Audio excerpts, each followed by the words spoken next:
El derecho mercantil de la Nueva España, sí. ¿Exactamente en qué? En la parte, bueno, tengo anotado las atribuciones administrativas aplican las ordenanzas de Burgos, Sevilla y Bilbao. Hasta ahí. Ok, gracias, Carla. ¿Alguien más?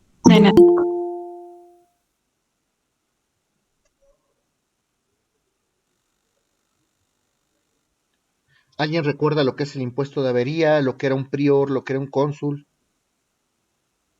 El cónsul era, por ejemplo, un juez en asuntos mercantiles de los gremios. Claro. ¿Y qué era el impuesto de avería? Se les Era, llamaba prior al juez en las hermandades, ¿no? Así es, en las universidades. ¿Y el impuesto de avería? era un impuesto que pagaban los comerciantes por las rutas que se ocupaban. Grababa todas las mercancías que en ese entonces transitaban por el gobierno de la Nueva España, en efecto. Y comentábamos en la última sesión que estas hermandades o universidades pues se extendieron. Este impuesto de avería se incrementó para justificar la creación de nuevas rutas comerciales.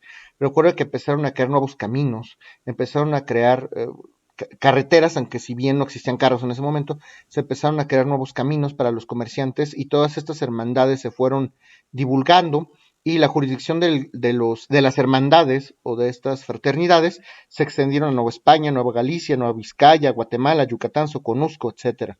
Y al final de esta época, pues ya los comerciantes tienen una firme obligación de tener todos una matrícula.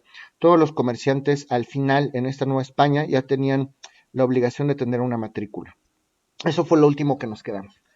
Hoy, muchachos, necesito en especial su atención. Ya vamos a acabar historia. Hoy no, tristemente, pero yo creo que la siguiente sesión sí acabamos historia. Entonces, hoy en especial, muchos datos y muchas fechas son las que les tengo que dar. Entonces, como se los he comentado, traté de sintetizárselos lo más posible.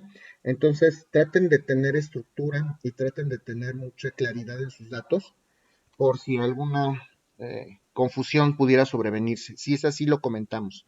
Va a ser un poquito complicado y un poquito tedioso hoy. De una vez se los platico, pero ya vamos a acabar historia. ¿Ok? Retomamos entonces. Seguimos platicando de estas universidades, de estas hermandades en la Nueva España. Y si bien es cierto, yo les comentaba en la última sesión, que ya justamente a finales, estamos hablando por ahí del siglo XVI, se estableció la obligación de que los comerciantes estuvieran matriculados. En el año de 1719 se suprime este requisito de la matrícula a los comerciantes.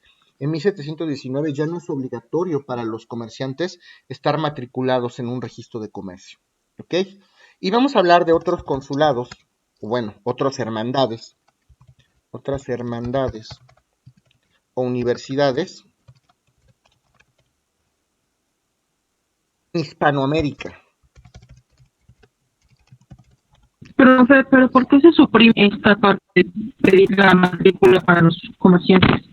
Recuerda, se suprime la obligación forzosa, si bien es cierto que todos los comerciantes tienen que estar dados de alta en un registro público de comercio, no podemos ser tan estrictos y asumir que un comerciante no es un comerciante nada más porque no esté inscrito en el registro público de comercio.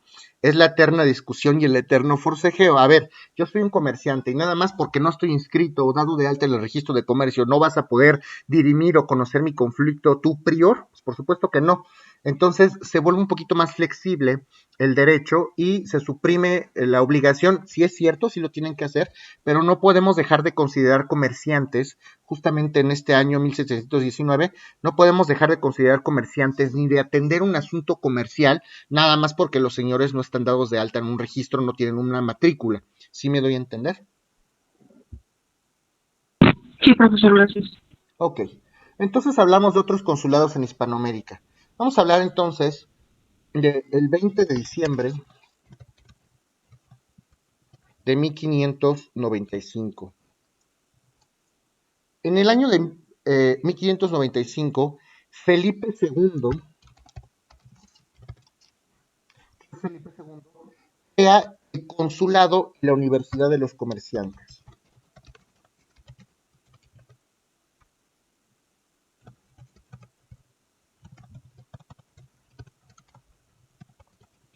se crea el consulado y la universidad de los comerciantes. Esta universidad, este consulado en particular, se crea en Lima, Perú. Fíjese hasta dónde se extendieron. Y aquí, justo en Perú, se dictaron 49 ordenanzas. O sea, ya está creciendo entonces esta regulación en materia mercantil. ¿Okay? Posteriormente, el 11 de diciembre de 1743, el 11 de diciembre de 1743, se crea la universidad o la hermandad, si lo quieren llamar así, una universidad o hermandad en Guatemala. En Guatemala. ¿Okay? ¿Hasta aquí tienen alguna duda? Creo que está claro, ¿no? Sí, está todo bien. Ok. Sí, profesor. Ok, gracias. Fíjese lo que les voy a decir. El 11 de diciembre de 1743 se crea el Consulado de Guatemala. En ese año también, la jurisdicción consular, lo que conocemos como la atribución que tienen los jueces para conocer asuntos mercantiles, en este caso, la jurisdicción de las hermandades o universidades, la jurisdicción de las universidades, o sea, los jueces en materia mercantil, conocidos como los priores, que ya lo comentábamos, empieza a dividir y empieza a crecer en lo que conocemos como la Nueva España. Empieza a aumentar, empieza a desarrollarse, se empieza a expandir esta jurisdicción de los priors en la Nueva España. Y algunos estados pioneros son Guadalajara y lo que conocían los españoles como la Veracruz o Veracruz.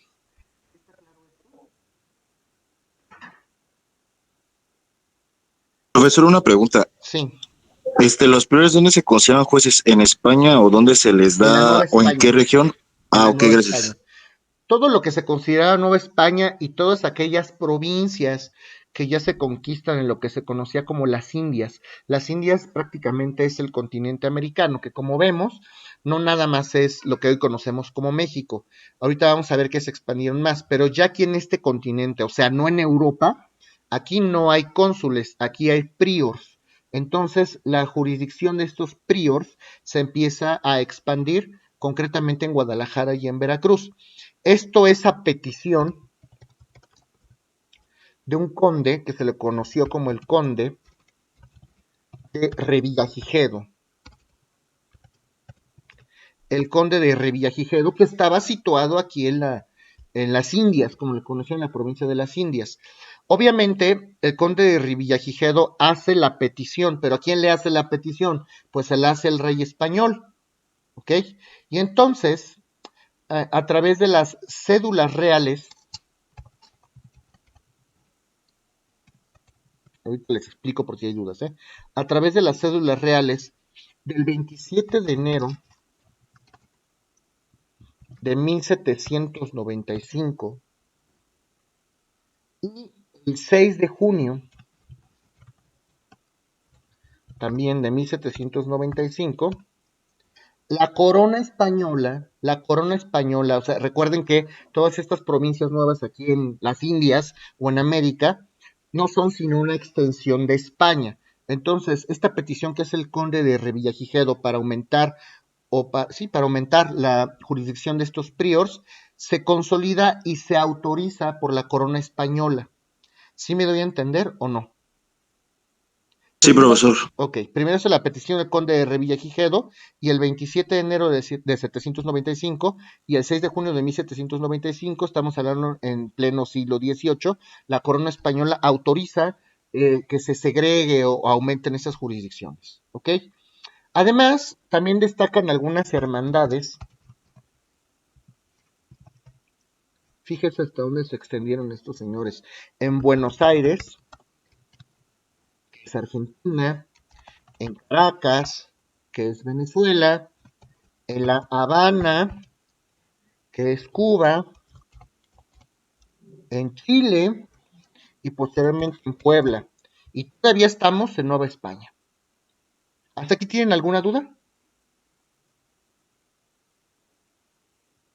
No, profesor. Ok. Puede ser confuso, pero creo que vamos bien. Ahora sí, vamos a hablar del México independiente. Por fin llegamos a México independiente. México independiente. Recuerden que los movimientos independentistas iniciaron, según los libros de historia, en el año de 1810, pero no es sino hasta el año de 1825, más o menos, algunos hablan del 24, otros del 25, cuando se logra consumar finalmente la independencia de México. O sea que ya estamos hablando del México independiente. ¿Qué pasa qué pasa en el México independiente?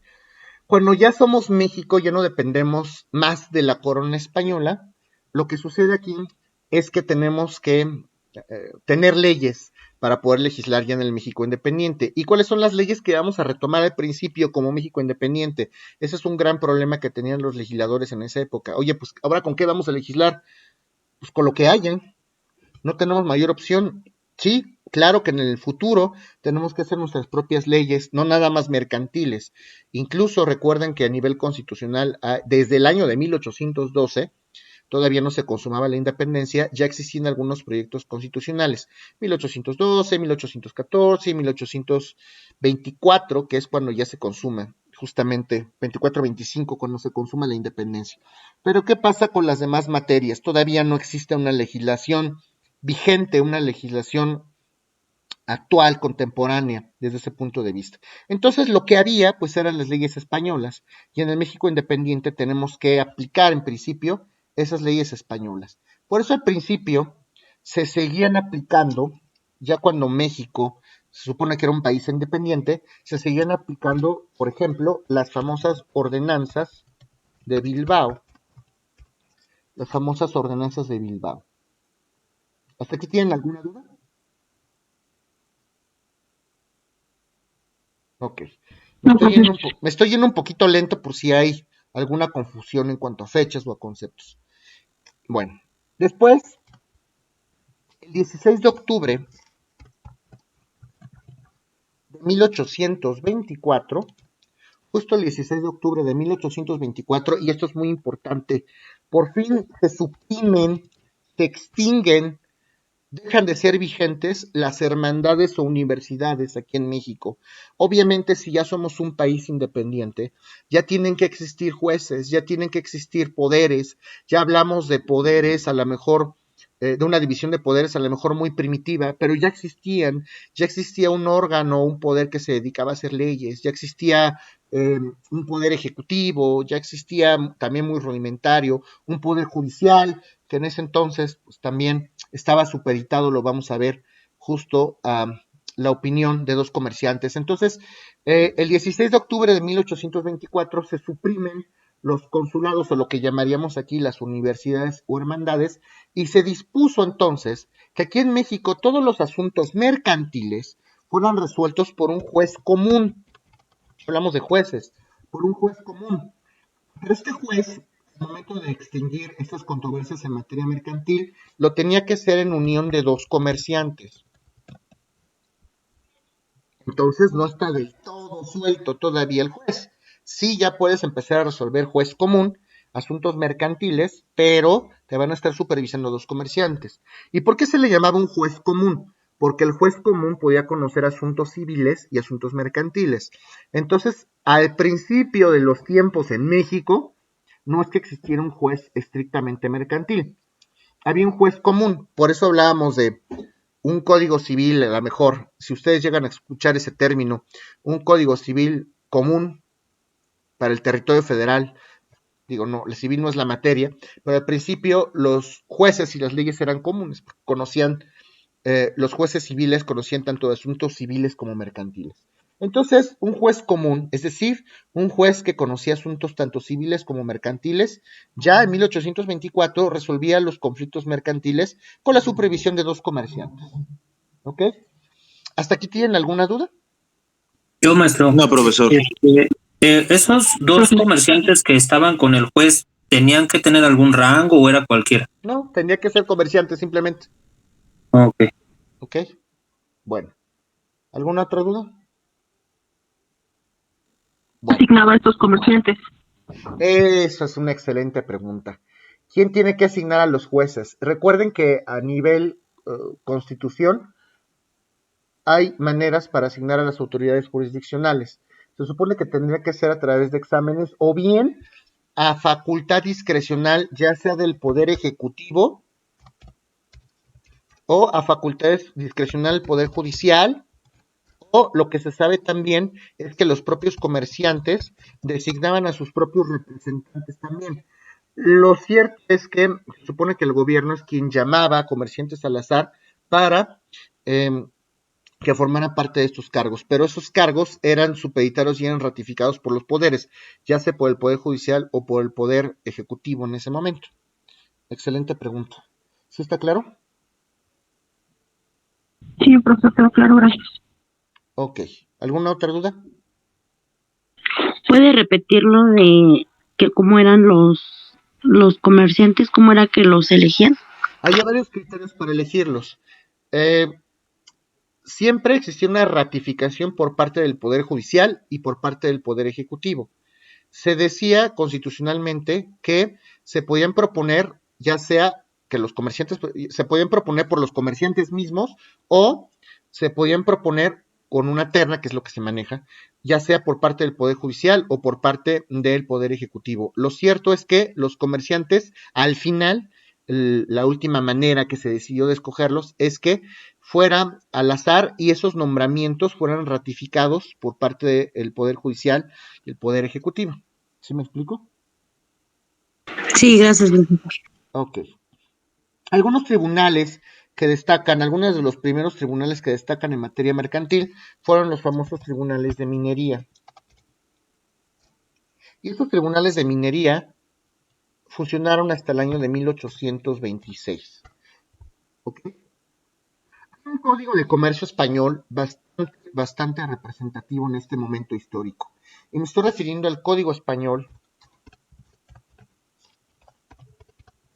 de Sáenz Español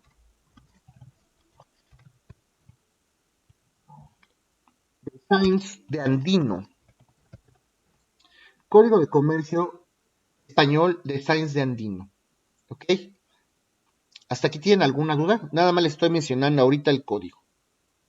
Profesor, por ejemplo, los tribunales de minería, ¿esos surgieron en 1826 o es cuando se suprimieron? No, se suprimieron. Funcionaron hasta 1826. Gracias. Claro que sí. Bueno, este código español de Sáenz de Andino superó o se quedó en lugar en España. Estamos hablando de España. Y ahorita me retrotraje un poquito a España porque este código tiene relevancia en México. Lo vamos a ver más adelante. El código español de Sáenz de Andino superó o sustituyó a las ordenanzas de Bilbao. En España, sustituyó a las ordenanzas de Bilbao por mandato de Fernando VII.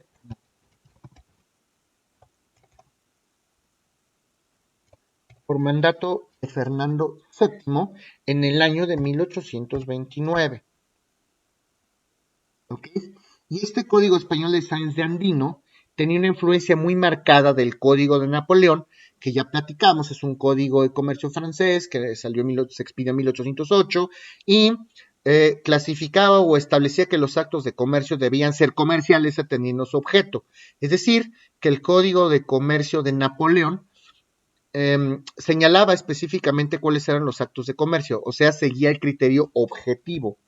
Y este código de Sáenz de Andino retoma justamente esta influencia del código de Napoleón. Les estoy haciendo este comentario porque más adelante lo vamos a retomar y fue una influencia muy clara en las leyes mercantiles mexicanas. ¿Sí está claro esto que les estoy comentando o no? Sí, profesor. Ok. Vamos a hablar de algunas leyes mercantiles mexicanas. Vamos a platicar de algunas leyes mercantiles mexicanas. Vamos a hablar del 7 de mayo de 1832. 7 de mayo de 1832. ¿Qué pasa en 1832? Pues se expide una ley, se las voy a anotar. Esta ley se llamaba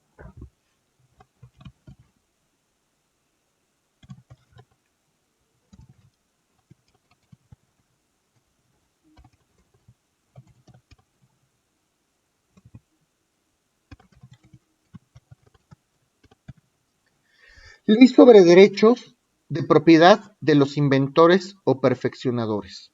Ley sobre derechos de propiedad de los inventores o perfeccionadores. Así se llama esta ley. Y esta ley es importante porque es el antecedente de la ley de propiedad industrial. ¿Qué protege esta ley o qué comenzó a proteger esta ley? No sé si alguien ha oído hablar del tema de las patentes y marcas. Supongamos que una persona lleva a cabo algún descubrimiento o vamos a hablar de aquellos científicos, de los científicos de aquella época o de los ingenieros de aquella época y construyen un aparato novedoso, un aparato que no existía. Vamos a hablar de una máquina de vapor, por decir algo, ¿no? Que está un poco ad hoc al momento. Es algo novedoso, algo que no existía. Y las personas que inventaban estos nuevos artefactos, pues obviamente tenían derecho a lucrar con esta invención. Yo lo creé, entonces si se vende yo tengo derecho a obtener una remuneración. Pero ¿qué protege o qué ley protege esta invención, ese producto novedoso que estos investigadores, perfeccionadores o estos inventores desarrollaron para el avance de la ciencia? Pues justamente este tipo de leyes. A ver, yo hice algo novedoso y esto, yo tengo un derecho intelectual respecto de esta obra. Hoy por hoy, por ejemplo, si yo soy un desarrollador informático y se me ocurre hacer una página de internet para que califique de manera automatizada los exámenes de mis alumnos, a lo mejor, por decir algo, no es un ejemplo burdo, esta invención, pues yo la hice, esta fórmula, este desarrollo tecnológico, yo lo hice, lo voy a registrar en el Instituto Mexicano de la Propiedad Industrial hoy y yo puedo lucrar con ello, ¿no? Puedo lucrar con esos derechos. Como yo soy el propietario intelectual de esa obra, yo puedo obtener algún dinero, alguna utilidad cuando se comercializa este producto que yo inventé. Entonces lo que protegen estas leyes son derechos intelectuales, derechos justamente intangibles, no se pueden tocar, pero yo tengo un derecho intelectual sobre esta invención que yo hice. Si alguien lucra con mi obra, pues yo voy a poder irme a un auténtico litigio para pues pedir la restitución de ese dinero. Tú no podías lucrar con mi invención, entonces te voy a demandar para que me pagues por todo aquello que lucraste sin mi permiso respecto de mi invención. ¿Sí me doy a entender? Sí, en pocas palabras, el sello y protección para comercializar algo que ellos crearon. Sí, que es muy vigente. Esto todavía es novedoso porque es el antecedente de lo que conocemos hoy como el INPI. Esto sí existe hoy, el Instituto Mexicano de la Propiedad Industrial. ¿Ok?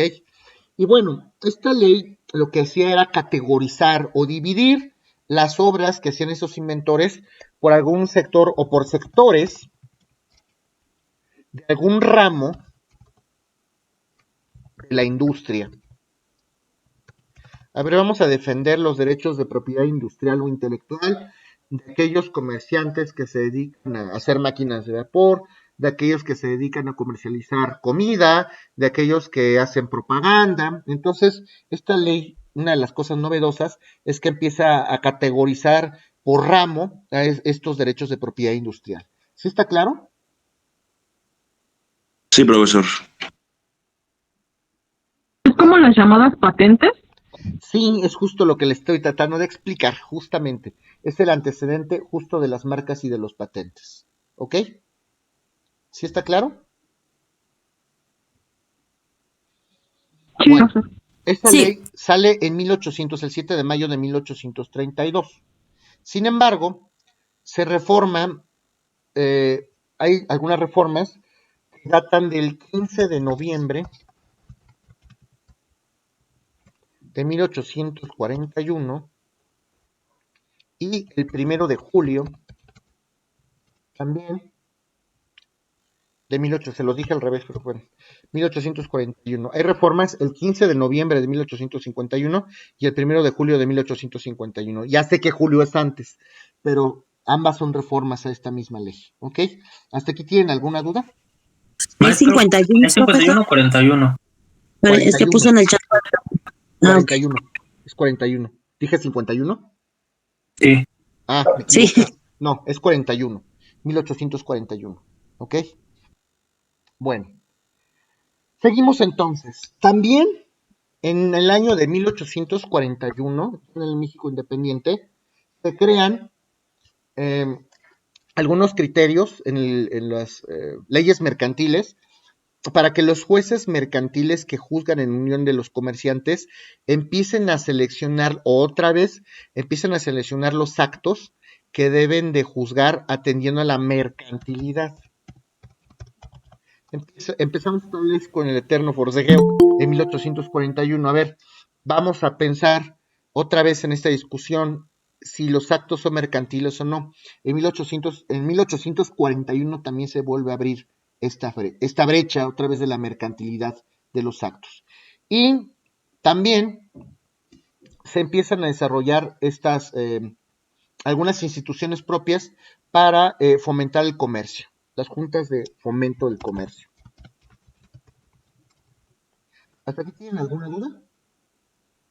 Yo, profesor, es que se cortó un poquito en la parte de la reforma del 15 de noviembre y del 1 de julio.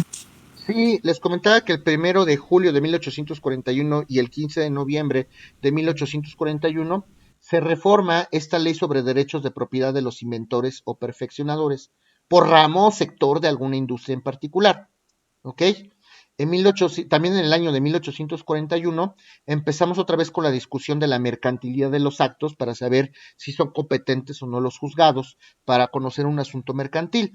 Y también se crean las famosas juntas de fomento, que es lo que les estaba comentando. En 1841, sí, todo esto en 1841, se crean también las juntas de fomento. Las juntas de fomento son lo que hoy conocemos como las cámaras de comercio. Sirven para propagar, sirven para desarrollar, para promocionar, para implementar, para ofertar la actividad comercial. Nosotros como México ya estamos interesados en que se fomente, en que se desarrolle. Hay un interés ya muy concreto en que la población en general conozca que existe la actividad comercial porque es importante para nosotros económicamente hablando. Entonces, nos vemos en la necesidad de crear estas famosas juntas de fomento que atienden naturalmente a los intereses de los comerciantes.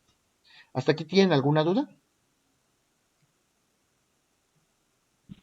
Todo bien. ¿Vamos bien? Ok.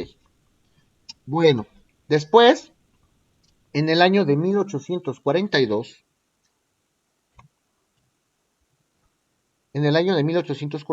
se crea el reglamento de los corredores. Ojo, ya lo habíamos, creo, comentado en sesión. Una cosa es un notario y otra cosa es un corredor. Ambos, tanto notarios como corredores, son profesionales del derecho, embestidos de fe pública por el Estado. Eso quiere decir que son fedatarios. Ya platicaremos en clase presencial si son autoridades o no. Yo no creo que, no son autoridades. Hay tesis de la Corte que dice que para algunos efectos se les puede considerar, pero no son autoridades, simplemente son abogados honorables, expertos, profesionales del derecho, y el Estado les dio un regalito que se llama fe pública, para que ellos puedan otorgar ante su fe actos jurídicos. La diferencia entre los notarios y los corredores, creo que ya lo hemos platicado, es que los notarios pueden conocer actos civiles, actos mercantiles, ya lo platicamos, y los corredores solamente pueden conocer actos estrictamente mercantiles. Ya justamente en el año justo de 1842 se crea el reglamento donde se regula ya la actuación de esos corredores. Y este reglamento fue sustituido por un nuevo reglamento de los corredores,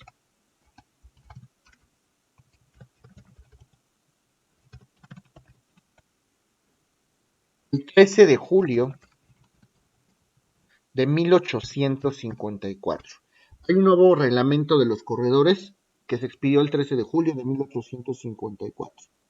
¿Hasta que tienen alguna duda?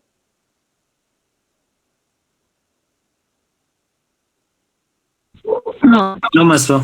Ok. Me voy un poquito, para que no se hagan bolas, sí me doy cuenta. Me voy un poquito atrás en el tiempo. Voy a regresar a los 40. En el año de 1843, sí me regreso un poquito en el tiempo. En el año de 1843 se expiden algunas reglas o algunas normas aisladas para los comerciantes. ¿Ok? Algunas normas de carácter administrativas que ponían algunas obligaciones a los comerciantes. Así, sí es como lo tienen que saber. Normas administrativas, cómo deben de ejercer, cuáles son, como lo que hoy conocemos como las famosas normas oficiales mexicanas, que son disposiciones de carácter administrativo que van a establecer parámetros para la debida actuación de algún sector. Entonces expiden reglas aisladas para la regulación de la conducta de los comerciantes. Y luego, el 31 de mayo de 1853, regresamos a los 50, el 31 de mayo de 1853 se expide la ley sobre bancarrotas.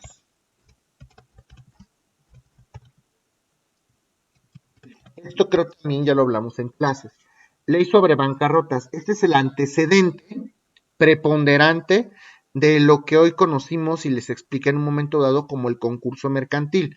Recuerden que una persona puede incurrir en el incumplimiento generalizado de sus obligaciones. No podemos ir a la cárcel por deudas de carácter civil, pero sí puedo pedirle a un juez federal que me declare en bancarrota si es que tengo 3 o más acreedores y en conjunto esas deudas sobrepasan el monto de mis activos. Y este es el antecedente sobre los concursos mercantiles que antes se les llamaba bancarrotas. ¿Hasta aquí tienen alguna duda? No, maestro.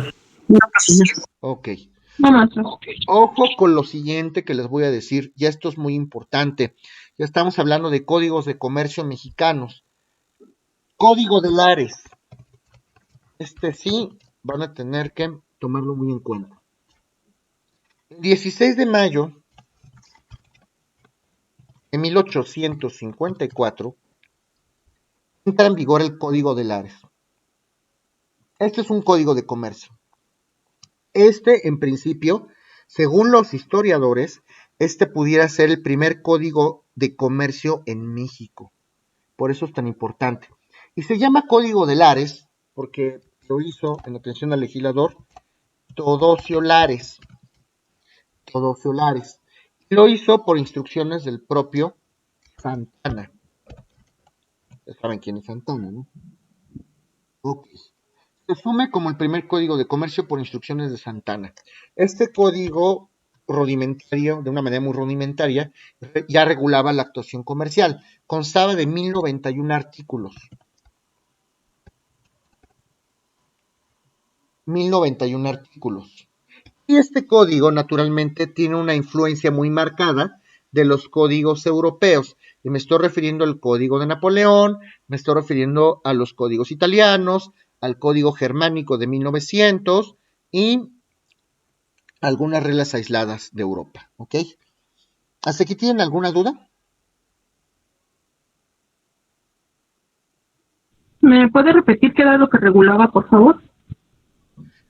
Pues era un código de comercio, regulaba prácticamente los actos comerciales, las obligaciones y los derechos de los comerciantes. Lo que les comentaba es que es el primer código de comercio mexicano, es considerado el primer código de comercio mexicano, tenía 1091 artículos y aunque era muy rudimentario, ya regulaba toda la actuación de los comerciantes en territorio nacional. Y este código fue expedido durante el gobierno de Santana. ¿Ok? Y tenía inspiración europea. Código de Napoleón, código italiano, código germánico de 1900. Sin embargo, pues todo tiene que caer y gracias al famoso plan de Ayutla, como ya lo saben, pues Santana es derrocado y el código de Lares, en principio, ahorita les voy a decir por qué en principio, porque después es retomado por otros estados. En principio el código de Lares fue vigente hasta el 22 de noviembre de 1855. Y no se hagan bolas porque ahorita en el tiempo van a dar cuenta que si bien es cierto que con la caída de Santana el código de Lares deja de tener vigencia a nivel federal, en un momento posterior, algunos estados, cuando ya se autoriza que cada estado pueda hacer sus leyes en materia mercantil, algunos estados retoman el propio código de Lares. Para eso se los voy a decir más adelante. ¿Alguna duda hasta ahora? Yo, maestro, entonces el 22 de noviembre de 1855 solo deja de tener vigencia a nivel federal. Sí, en principio todos asumíamos que el código de Lares, el 22 de noviembre del 55, ya no iba a tener observancia. Eso es lo que pensábamos en ese momento, pero ahorita les sigo contando la historia, ¿ok? Ok. Profe, Sí, O sea que el Código de Lares a nivel federal se puede decir que duró un año nada más. sí. Ahorita les voy a explicar por qué. Así es, Carla. Profesor, Sí, Lourdes. dijo 22 de noviembre de 1800, ¿qué? 55, lo anoté en el chat. Ok, perdón, gracias. No te preocupes, claro que sí. Bueno, ¿hasta aquí alguna otra duda? No, En pocas palabras, lo que fue Santana y Código de Lares caen juntos cuando es derrocado este presidente. Exactamente, porque el Código de Lares entró en vigor por instrucciones del propio Santana. Cuando cae Santana, pues en principio ese código ya no es vigente. ¿Ok? Profesor. Bueno, ahora fíjense lo que pasa después. Entramos a otra discusión interesante. Ahora vamos a hablar del derecho mercantil. Derecho mercantil mexicano como derecho local. El derecho mercantil, ya sabemos que hoy en nuestros días es una rama federal. Sí, pero no siempre fue así, muchachos. No siempre fue así. Recuerden que nuestra constitución vigente es la constitución de 1857, reformada el 5 de febrero de 1917. Y la consumación de la independencia, según los libros de historia, se da hasta el año de 1825. Pero finales de 1824, ya cuando está a punto de consumarse, cuando ya asumimos que así va a ser, empiezan a desarrollarse fenómenos interesantes. Por ahí del 1824 aproximadamente, algunos estados de la República Mexicana, ya considerados como estados, empiezan a hacer sus propias leyes mercantiles. Ya tienen ganas los estados de hacer sus propias leyes mercantiles, pero no saben cómo. Ese es el gran problema. Entonces, vamos a hablar de estados destacados como Puebla, por ejemplo. Puebla dice, a partir del 24 de junio del año de 1868, yo ya voy a tener mi propia legislación mercantil. ¿Qué ley mercantil creen que hacen propia los poblanos? Pues otra vez, el Código de Lares, justamente lo que les estaba comentando. El Código de Lares, ojo, ya no aplica en la República Mexicana en conjunto, solamente aplica en Puebla en el año de 1858. La única condicionante para que pudiera aplicar en Puebla este Código de Lares es que no contradijera la propia Constitución, que en ese entonces estaba vigente la Constitución de 1857 y todavía no operaba la reforma del 17. ¿Sí me doy a entender o no? Sí, profesor. Ok. Y luego en 1878 le siguen los tabasqueños, Tabasco. Ahora vamos con Tabasco. ¿Ok? También ellos tienen ganas de crear su propio código de comercio y lo crean. Y tenemos por ahí otro rebelde, que es el Estado de México. Y el el Estado de México también quiere legislar de manera aislada en materia comercial. Y esto lo hace el 1 de junio de 1868. ¿Qué código creen que aplicaban también los mexiquenses? Pues otra vez el Código de Lares. O sea que había dos estados que aplicaban el Código de Lares. Estado de México y Puebla. Y Tabasco hace su propia legislación mercantil. ¿Hasta aquí tienen alguna duda? ¿Está confuso o no está confuso? Yo, profesor, o sea, Tabasco creó sus propias leyes, pero sin hacer base de los códigos Sí, de claro. Lares. Ellos crearon su propio código de comercio. ¿y este código tenía algún nombre o solamente era No, código de comercio? código de comercio. Algunos códigos se les atribuye nombre en honor a los legisladores que lo hicieron, sobre todo los famosos, como el Código de Lares. Y hay otro que vamos a ver que es el de Payares, pero no es porque tengan un nombre, es porque se le conoce así en el argot jurídico por la persona que lo hizo. ¿Sí me explico? Sí, profesor. Ok. ¿Hasta aquí? ¿Está confuso? ¿Tienen dudas? Profe, una última pregunta. Sí. Entonces, en 1878 en Tabasco crean su propia legislación. En Tabasco, en 1878, crean su propio código de comercio. Es correcto. Ah, ok, ya. Maestro, es 68. Tabasco es 78. Ok. Ajá. Y para Porque tenerlos bien. El Estado de México es en 1868. Ese es el que es 68, el Estado de México, ¿ok? Ok, y O sea, Puebla se también, ¿verdad? Maestro, fue antes que A ver, Puebla, ¿no? espérenme, no los escucho a todos. Uno por uno. ¿Quién primero? Yo, maestro. Sí. Entonces, el de Tabasco es de el 1 de junio de ¿qué? A ver, Puebla, 24 de junio de 1868. Después los tabasqueños en 1878, Tabasco. Y luego Estado de México el 1 de junio de 1868. Ok. ¿Sí? ¿Alguien más? ¿Algún otro, niños? ¿Seguros? O sea, primero lo puso en activo el Estado de México, De hecho, si te fijan, tanto profesor. Puebla como el Estado de México, los dos en 1868 aplican el Código de Lares. Y 10 años después, Tabasco hace su propio Código de Comercio. maestro, usted está diciendo que en Estado de México y en Puebla son los que hizo lo del código de Ares. Dale, Ares. Retomaron el Código de Lares, es correcto.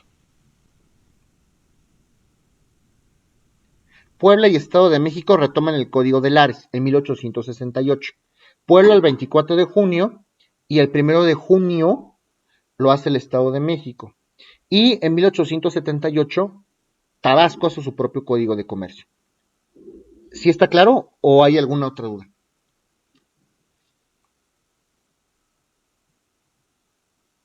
¿Seguros? Sí, está claro, maestro. Ok. Está bien. Bueno, Sí, maestro.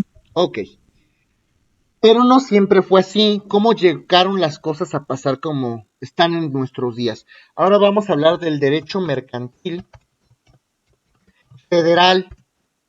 ¿Cómo empezó a ser la materia mercantil federal en México? Pues bueno, con la reforma, más bien, en la Constitución de 1857, ya es muy parecida a la reforma del 17 de 1917, ya se le confieren facultades el 14 de diciembre de 1883. Ya se le confieren facultades al Congreso de la Unión Federal para legislar en materia mercantil. Esta fecha es importante. A partir del 14 de diciembre de 1883, ya se dota de facultades al Congreso Federal para legislar en materia mercantil. Recuerda que estaba vigente la Constitución del 57. Esto en el artículo 72 de la Constitución, fracción 10. ¿Sí van bien o alguien se me perdió? Se le Yo un faculta al poquito. Congreso de la Unión, ¿verdad? Sí, el 14 de diciembre de 1883, la Constitución de 1857 le da facultades al Congreso Federal en el artículo 72, fracción 10, para legislar en materia mercantil. Eso quiere decir que ya el Congreso de la Unión Federal va a hacer un código de comercio federal. ¿Sí me explico? Sí, maestro, gracias. Maestro, ¿lo puede volver a repetir? Sí, claro. 14 de diciembre de 1883 se le dan facultades al Congreso de la Unión, al Congreso Federal, para legislar en materia mercantil. Esto en el artículo 72, fracción 10 de la Constitución de 1857. ¿Sí me explico? Sí, maestro. ¿Alguien más? Y No, así todo es. bien. Ok, y así es como llegamos al Código de Comercio,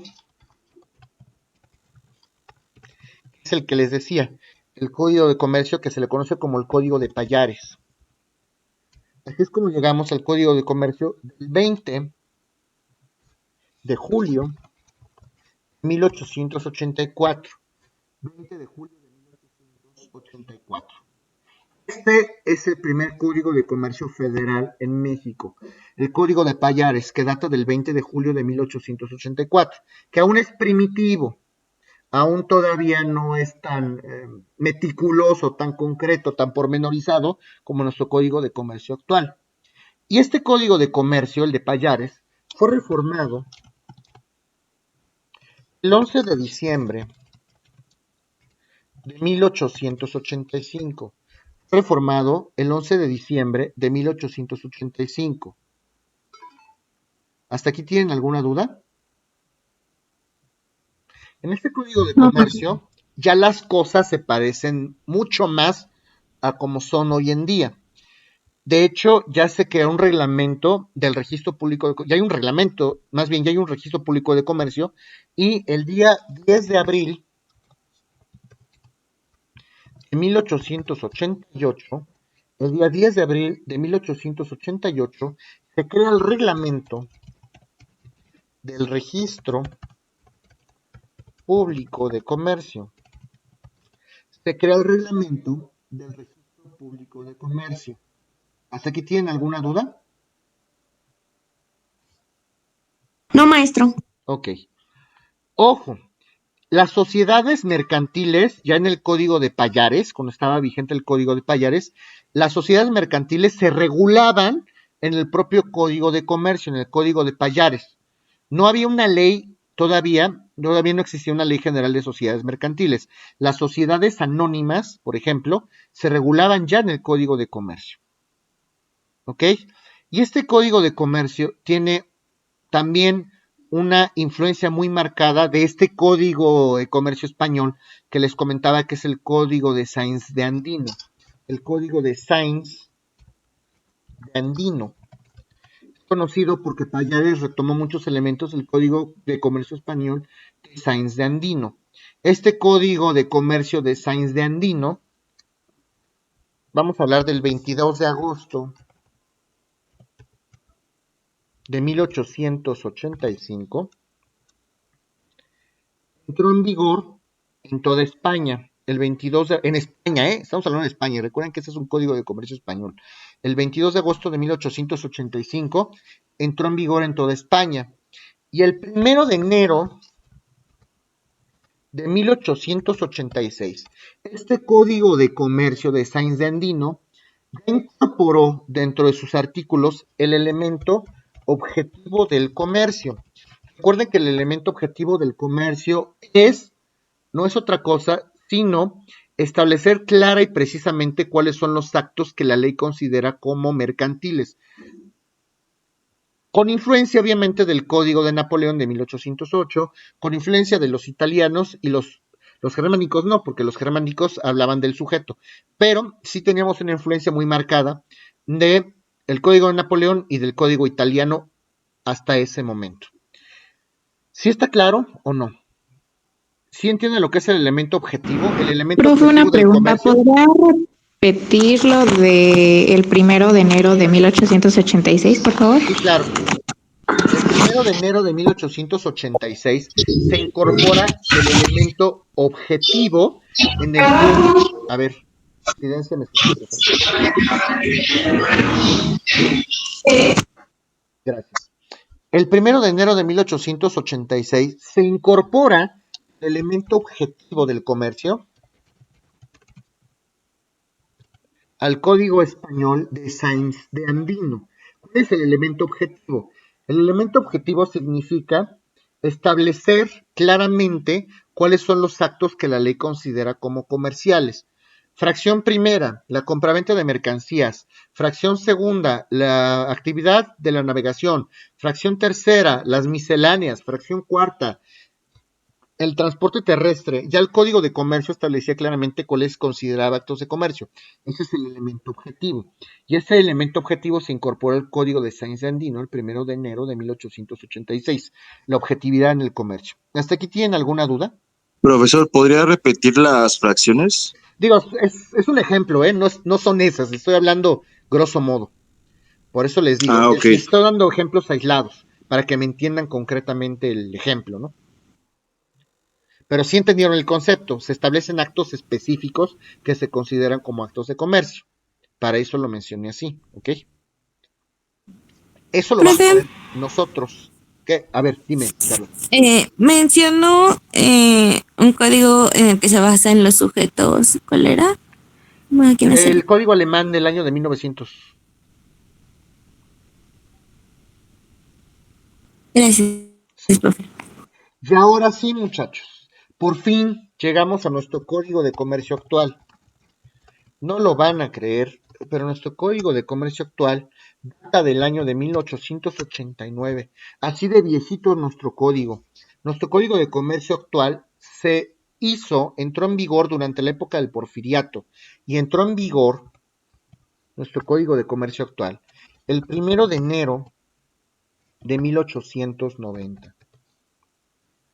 1 de enero de 1890. El código data de 1889, repito, y entra en vigor el 1 de enero de 1890. Importante. Por eso les comento y les refiero tanto al Código Español de Sáenz de Andino, porque nuestro Código de Comercio actual tiene una influencia muy marcada del Código Español de 1885, del Código Italiano de 1882, del Código Napoleón de 1808, y se retoman algunos conceptos para estipular cuáles son los actos de comercio. Nuestro código de comercio, y eso ya lo vimos en clase, retoma todas las posturas, clasifica los actos de comercio atendiendo al criterio de los sujetos, atendiendo al criterio del objeto, atendiendo al criterio de la finalidad. Entonces es una mezcla homologada de toda esta influencia europea y finalmente tenemos un código de comercio que retoma lo mejor en principio de todo lo europeo. ¿Sí me doy a entender o no? Además, es novedoso porque incorpora la figura de la comisión mercantil. La comisión mercantil no es otra cosa sino el contrato de mandato, que fue lo que vimos los primeros días, pero en materia mercantil. Recuerda que el mandato es un contrato por virtud del cual un mandante le confiere la ejecución de un acto jurídico a un mandatario en su nombre y representación. Ese contrato de mandato mercantil se le llama comisión mercantil. Yo te voy a encargar que vendas en mi representación 500 zapatos de Andrea. Y si tú vendes, yo te voy a dar una ganancia por cada zapato que vendas. Es el mandato con ganancia para el mandatario. Si quieren, esto lo retomamos la próxima sesión. No sé si me da a entender.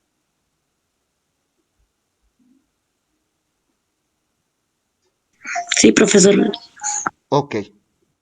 Este código de comercio actual, al principio fue muy ambicioso porque quiso incorporar y quiso regular todo lo mercantil en un solo código. Pero, pues nos damos cuenta que es totalmente imposible.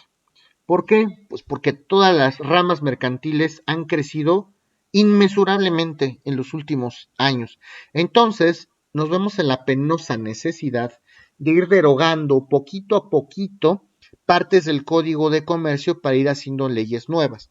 Por ejemplo, hablamos de la Ley General de Títulos y Operaciones de Crédito del 27 de agosto de 1932. Antes los títulos de operaciones de crédito se regulaban en el Código de Comercio, ya no más en el 32. Hablamos de la Ley General de Sociedades Mercantiles del 4 de agosto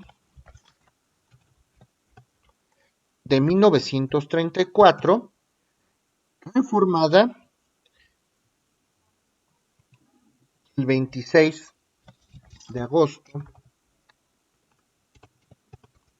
de 1934. Hablamos de la Ley del Mercado de Valores, por ejemplo. Ley del Mercado de Valores del 2 de enero de 1975. Hablamos de la Ley del Contrato de Seguro. Ley del Contrato de Seguro el 31 de agosto de 1935, etcétera, etcétera. Esto lo vamos a seguir viendo la siguiente clase. Nada más para que ustedes tengan una idea de cómo se van haciendo autónomas algunas ramas del derecho mercantil. Yo les comenté que el ramo mercantil era bastante amplio. Es lo que vamos a ver nuestra siguiente sesión. Seguramente, tranquilos, seguramente la siguiente clase virtual me refiero, vamos a terminar por fin la historia. Traten de organizar estos conceptos, traten de organizar sus ideas. Sé que es mucha información, sé que son muchas fechas, entonces se recomienda que hagan a lo mejor una línea del tiempo, algo cronológico, para que tengan pendiente y para que tengan ustedes muy presente cómo es que se ha evolucionado en esto del mercantil. Y si alguien tiene alguna duda, pues me lo hace saber. ¿Alguien tiene alguna duda de la clase de hoy? No, profesor, está bien. No, maestro. Bueno. Todo bien, profe. No, profesor. Muy bien, maestro. Perfecto. Maestro, yo sí tengo una duda. Sí. En 1889, entonces ya salió como tal el Código de Comercio. Sí, nuestro Código de Comercio actual es del año de 1889 y entró en vigor el 1 de enero de 1890. Ese es el actual, el que aplicamos actual, solo que antes no era como es ahora. ¿Ok? Ok, maestro. Sí. ¿Alguien más? Bueno. Bueno, muchachos, muchas gracias por su atención. Nos vemos entonces el día viernes. Hasta el viernes, maestro. Muchas gracias. Gracias, profesor. Cuídese. Muchas gracias. Gracias. Gracias, profesor. Gracias, hasta luego. Hasta luego. Gracias, maestro. Gracias a ustedes.